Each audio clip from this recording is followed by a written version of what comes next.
Hey, what's going on, guys? It's OGCP De Silva, and I thought it was only appropriate for me to discuss the topic of Ebola and basically tell you guys about what's going on with this disease, what it is, the signs and symptoms, and the preventative measures that we could all implement in order to better understand what this disease is doing and what its capabilities are. A lot of us can go on Google, Wikipedia, all these different search sites and look up all we need to know about these diseases. Well, others like to actually hear it from another person. And I thought it was only appropriate because I work in a hospital setting to be able to educate you guys with this information. So it's definitely something that is different from my normal commentaries. But again, if I could try to spread that education and educate people about how fatal and how deadly this disease is and what we can do to prevent it, it's something that I think is something beneficial to those out there in the world. So hopefully you guys are educated and this provides some sort of a learning tool for you guys. So the Ebola virus right now, as of right now, has claimed nearly 4,000 lives, if not more, during the current epidemic which is going on right now in West Africa. This is the largest outbreak since the virus was discovered nearly 40 years ago, okay? And right now it's just spreading like wildfire.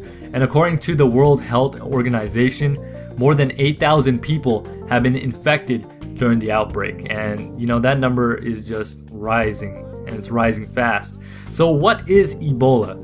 Ebola is a serious infectious illness which often proves fatal.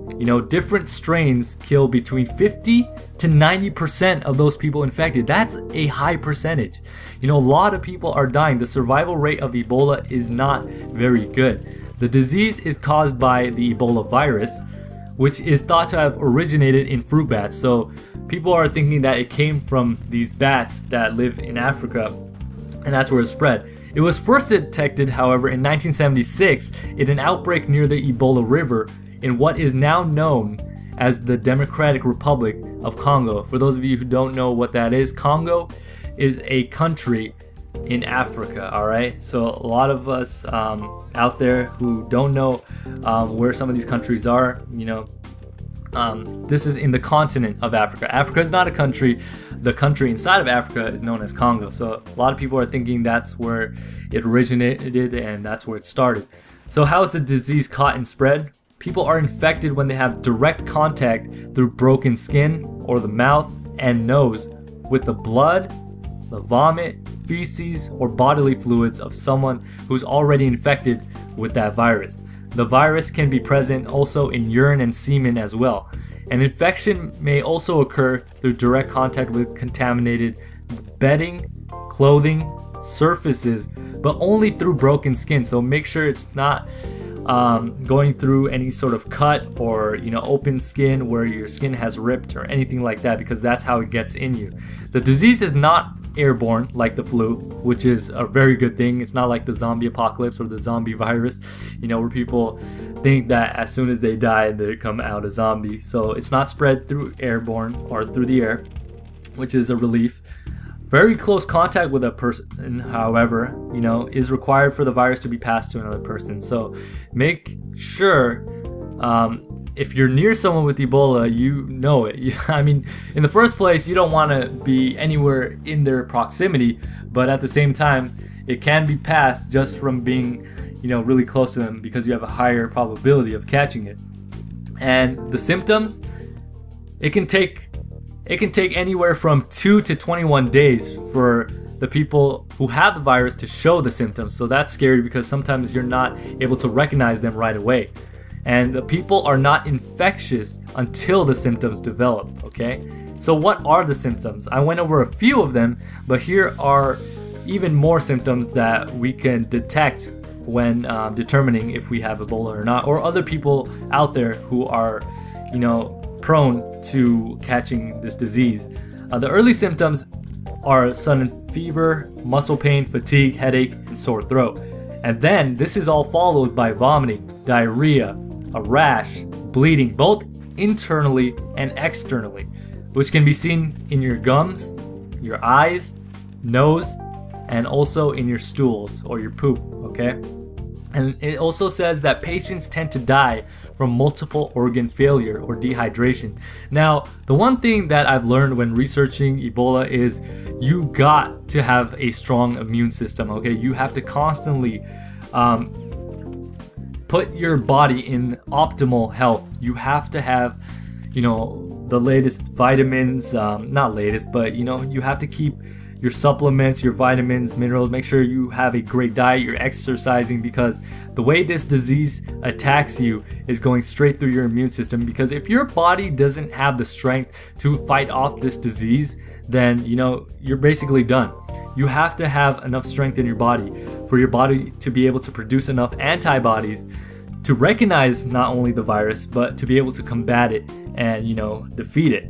And there's, again, like I said before, a really low chance of people, 50 to 90% of people who are, surviving this, or actually, are, dying from this. The other percentages are really slim. So, you really have to keep yourself in optimal health in order to be able to combat this disease. And again, I don't know if I went over this or not, but there is no cure right now for Ebola. There's no vaccination, and that's something that's really alarming. But the one thing also to keep in mind that helps, in combating Ebola is to eat a lot of vitamin C. Take in a lot of vitamin C. I've read that vitamin C helps boost your immune system. So taking a lot of vitamin C will help you guys out as well.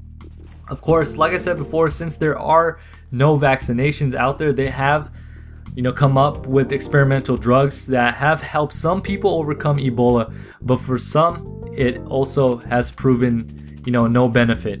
That means whenever they gave them that experimental drug for Ebola, they didn't improve, and eventually they passed on and died.